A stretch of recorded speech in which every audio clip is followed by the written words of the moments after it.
জামাতরে salute দেই যে জামাত আমাদের আহতদের এবং শহীদ পরিবারদের জামাত আমাদেরকে মানে পূর্ণাঙ্গ মর্যাদা দিতে আসছে, যেটা অন্যান্য দল দিতেছে না। এই জন্য জামাতের জন্য আল্লাহ তাআলার দরবারে দোয়া করি যে জামাতে আল্লাহ তাআলা ক্ষমতা আনুক। ছাত্ররা কি কমো দুঃখের কথা, আমরা আমাদের ছাত্ররাই আমাদেরকে দেখতে পারে না। সত্য কথা যেটা, এই যে গণ অধিকারে যে ইয়াটা হইলো, নাগরিক কমিটির একটা দল হইলো, অথচ ইনভাইট পাই নাই।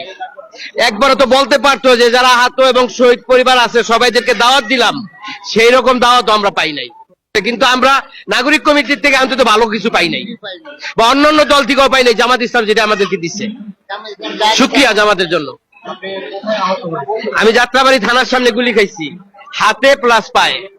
আমার পায়ের অবস্থাও খারাপ, হাতের অবস্থাও খারাপ। আমি ডাইনার দিয়ে তো খাইতেই পারি না।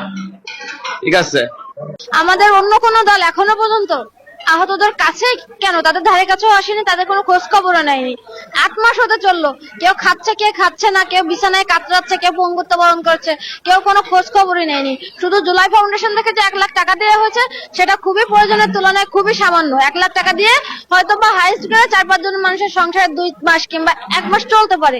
কিন্তু বর্তমান প্রেক্ষাপটে সবাই সবার রাজনৈতিক চিন্তাধারা নিয়ে ব্যস্ত, দল গুছাইতে ব্যস্ত। কিন্তু আমরা যে আমাদের রক্তের উপরে যে বর্তমান দেশটা দাঁড়িয়ে আছে, 18 কোটি মানুষকে যে আমরা মুক্ত করেছি, সেটা কোনো দল আমাদেরকে অ্যাপ্রিসিয়েট করে না।